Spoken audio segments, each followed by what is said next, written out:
you. Many, many congratulations.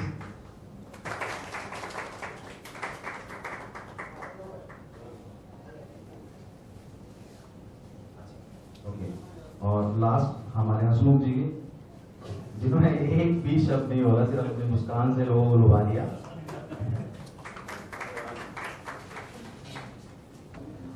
मैं अभी member ही है, सबको विनंती करना चाहता हूँ, सब थोड़े खड़े। हाँ क्योंकि ये वाइड हो गया। और हाँ अभी करिए, अनवेल करिए, अनवेल करो।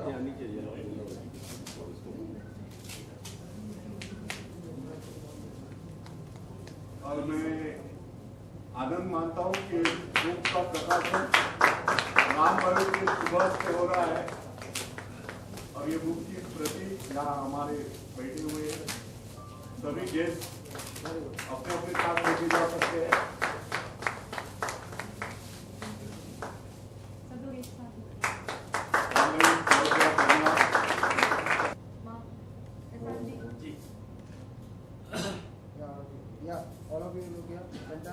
सर आप भी थोड़ा अंदर आइए, नहीं तो आप एंकरिंग हाँ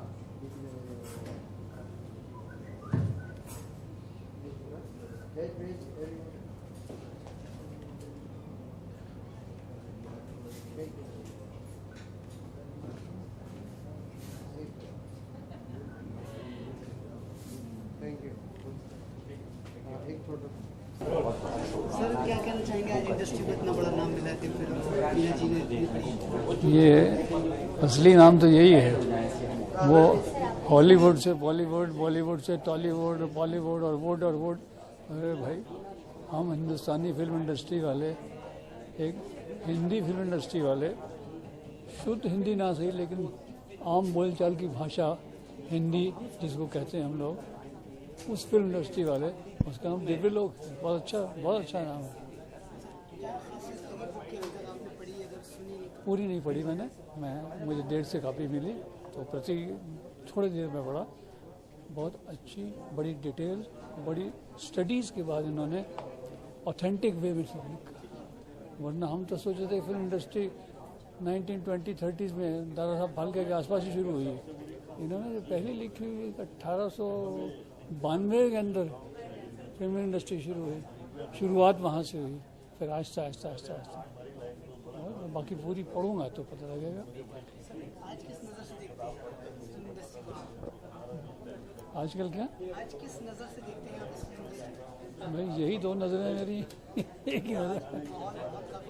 बहुत फर्क वक्त ऐसा है, जब एक चीज़ शुरू होती है तो बड़ी अच्छी लगती है, फिर परवान चढ़ती है और फिर उसके बाद जब बहुत ज़्यादा परवान चढ़ती है तो भीड़ भड़क्का, मेला, हो हुल्लड़ हंगामा, पता नहीं कहानी कहाँ है, कैरेक्टर कहाँ है, म्यूज़िक कहाँ है, इतने गाने बजते हैं एक वर्ड समझ में नहीं आता वो उसमें कोई गीतकार है भी या नहीं है, अपने आप ही तुक्का मारते गए कि तू मेरी मैं तेरा। ये तो हर है 500 फिल्मों से देखते आ रहे हैं, तू मेरी मैं तेरा।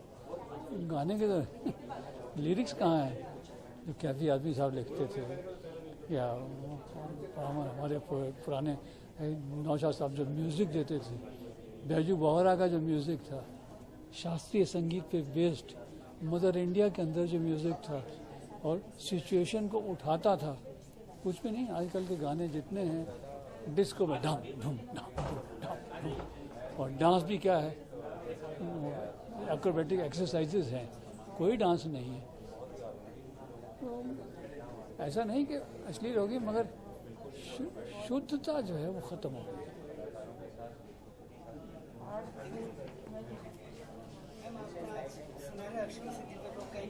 नाम दे दिया हिंदी फिल्म इंडस्ट्री को, आज प्राउड महसूस कर रही हूँ। मैं ये तो नहीं कहूँगी कि मैं प्राउड या कोई गर्व महसूस कर रही हूँ, बल्कि मुझे आप सब लोगों से जो स्वागत मिला है दिव्य लोक के लिए, उससे बहुत प्रसन्नता हो रही है। क्योंकि गर्व तो आप लोगों को करना चाहिए, आप लोग ऐसे काम करेंगे। मैं गर्व करने लायक कुछ नहीं किया मैंने, ये मेरी भावनाएं हैं जो फिल्म जगत के साथ जुड़ी हुई हैं, मेरे अनुभव हैं। मैंने फिल्म जगत में ही जन्म लिया, मेरे पिताजी कलाकार थे, तो ये मेरा भावनात्मक रिश्ता है इससे, और मेरे मन में बहुत सम्मान है फिल्म जगत के लिए।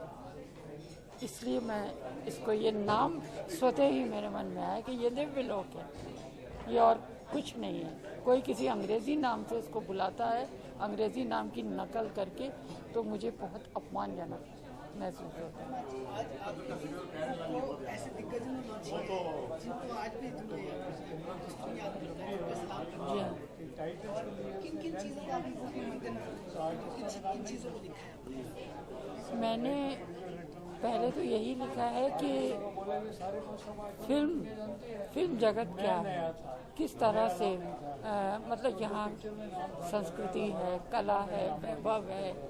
जैसे कि ऋषि मुनियों ने कल्पना की थी कि एक स्वर्ग लोक है पृथ्वी लोक से ऊपर और एक पाताल लोक है, लेकिन मेरे विचार से उनकी विचार शक्ति में इतनी शक्ति थी, सामर्थ्य थी कि पृथ्वी लोक में ही एक ऐसे जगत की स्थापना हो गई जो हमारा फिल्म जगत है और जो दिव्य लोक है।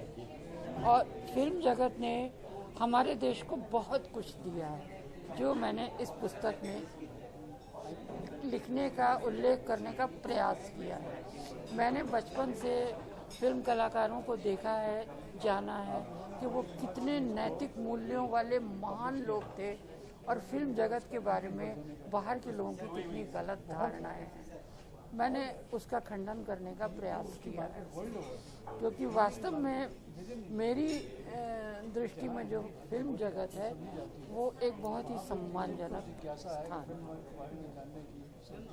ये तो हो गया पहला वर्जन, बहुत पसंद करा। इस छोटे से इवेंट में भी इतना बड़ा तरीके से आपको मिला है। नेक्स्ट जो स्टेप रहेगा उसको लेकर वो क्या रहेगा? मैं अभी तो हिंदी में मैंने की है ये, और क्योंकि मैं चाहूँगी कि पूरा संसार हमारे फिल्म जगत के बारे में जाने, तो इसका अगला जो होगा वो मैं अंग्रेज़ी में करूँगी। और मैं हिंदी अंग्रेज़ी दोनों भाषाओं में लिख रही हूँ बहुत सालों से, तो मैं अगला प्रयास मेरा ये है कि अनेक लोगों तक ये जाए। और दूसरी बात यह है कि इसके दूसरे एडिशन में, हिंदी एडिशन में ही कुछ लोग ऐसे हैं जिनसे मैं व्यक्तिगत रूप से मिली नहीं हूँ, तो उनके बारे में कुछ कह नहीं पाई, जो बहुत बड़े कलाकार हैं, उनका बहुत योगदान है फिल्म जगत को, लेकिन मैं उनके विषय में ज़्यादा नहीं जानती थी, तो मैं उन सब के बारे में भी लिखना चाहूँगी।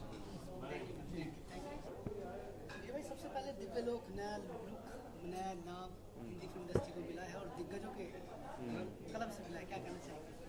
बहुत खुशी की बात है, बहुत बड़ी बात है, क्योंकि आज तक हम इसे बॉलीवुड कहते थे, और बॉलीवुड कहीं ना कहीं यार हॉलीवुड से उठाया हुआ लगता है, तो उठाई हुई चीज़ क्यों रखती है? नया है, अपना है, दिव्य है, लार्जर देन लाइफ। और हमारे सिनेमा का सबसे यूएसपी यही है कि हम लार्जर देन लाइफ काम करते हैं, हमारा सच्चाई से कोई लेना देना नहीं है। हमारा हीरो चाहे 50 लोगों 100 लोगों, आज की डेट में अगर सलमान उन्हें पीटता तो हमें बड़ा मज़ा आता है। तो ये दिव्य लोक है भाई, और ये होना चाहिए दिव्य लोक। जितने दिग्गज पुराने ज़माने से जुड़े हुए, अब तक फिल्म इंडस्ट्री जब शुरू हुई थी तब से इनका कदम जुड़ा हुआ था। आज इंडस्ट्री को आप अपने किस अंदाज में देखते हैं? राइटिंग के बिहाफ से अगर बात करें, हाँ, मैं देखा जाए तो मैं अगर आज के शो में यहाँ पर इस इवेंट में आया था तो मैं एज ए गेस्ट आया था। मुझे पता भी नहीं था कि मुझे इतने बड़े बड़े लोगों के साथ में एक ही मंच पर बैठने का मौका मिलेगा, तो मैं it was a very overwhelming feeling for me. और जब सिनेमा की बात होती है, फिल्म इंडस्ट्री की बात होती है, तो दरअसल सिनेमा वहीं से चला आ रहा है। उन लोगों ने ही जो नींव रखी थी सिनेमा की, वो दरअसल सिनेमा था। आज कहीं ना कहीं हम लोग बिजनेस कर रहे हैं, सिनेमा नहीं कर रहे। हमारे पास तकनीक है, हमारे पास पैसे हैं, हमारे पास सारी सहूलियतें हैं जो वो उन लोगों के पास नहीं थे। आज हमारा माइंडसेट बहुत खुल गया, आज हम सिनेमा को एक्सेप्ट करते हैं, लेकिन लेखन नहीं है हमारे पास में। हम आज भी अगर हमारी कोई फिल्म चलती है तो वो कोई पुरानी फिल्म ही होती है, जिसे हम चोर तोड़ के मसाला लगा के फिर से नया बना देते हैं। तो हमें उसी दौर को वापस लाना है, और उसी दौर को अगर हम एक फाउंडेशन देखकर चलेंगे तो ज़रूर हम तरक्की करेंगे, क्योंकि सब कुछ है आज हमारे पास में, वो सारी सहूलतें हैं जो पहले नहीं थी। तो अगर उन सब के साथ में अगर थोड़ा सा कंटेंट भी आ जाए तो मुझे नहीं लगता कि दिव्य लोक को हॉलीवुड के आगे जाने से कोई रोक सकता है। पहले की फिल्में हुआ करती थी कि आप अगर देख रहे हैं तो उठने का दिल नहीं किया। हाँ, क्योंकि राइटिंग आपको दबा के रोक के रखती है। लेकिन आजकल कुछ ऐसा होता है कि फर्स्ट हाफ और सेकंड हाफ और थर्ड हाफ। पहले की फिल्में आपको उठने नहीं देती थी, आज की फिल्में आपको बैठने नहीं देती। आपको कोई ना कोई कारण ढूंढना पड़ता है कि यार, कई बार लगता है कि नहीं यार बहुत पैसे खर्च हो गए तो देख ही लेता हूँ, शायद कुछ मिल जाए देखने के लिए। नहीं यार, वो सुना था कि इस सीन के बाद कुछ अच्छा होने वाला, तो वो ग्रिप नहीं रह गई। जब हमारा कहना यही है कि फिल्म बनाने के लिए सिर्फ एक ही चीज़ चाहिए होती है और वो है कहानी। आपके पास चाहे जितनी टेक्निकल सपोर्ट हो, चाहे इंफ्रास्ट्रक्चर हो, चाहे पैसे हो, चाहे कुछ भी हो, अगर आपके पास कहानी नहीं है तो आप दुनिया के अमीर से अमीर इंसान हो सकते हैं, आप फिल्म नहीं बना सकते।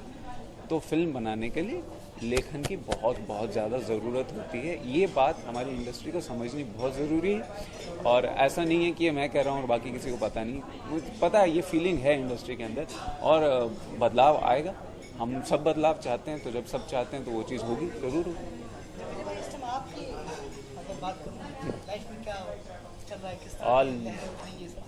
लहरें अभी ऐसी उठ रही कि अगले महीने मेरी फिल्म रिलीज़ है, मुंबई 125 किलोमीटर्स, जो हमने 3D कैमरे पे शूट की है। तो एक बड़ा थ्रिलिंग एक्सपीरियंस था मेरे लिए कि थ्रिलर फिल्म है और उसे भी हम 3D पे शूट कर रहे हैं। एक कैमरा अलग हो जाता है, उसको शूट करने की तरीका अलग होता है। तो it was a very nice experience. और अब रिलीज़ हो रही है, फिल्म रिलीज़ हो रही है, तो एक्साइटमेंट है बिल्कुल कि कैसे एक्सेप्टेंस होगी, लोगों को कैसे पसंद आएगी। तो ये है, थोड़ी सी मिली जुली सी फीलिंग चल रही है अंदर कि क्या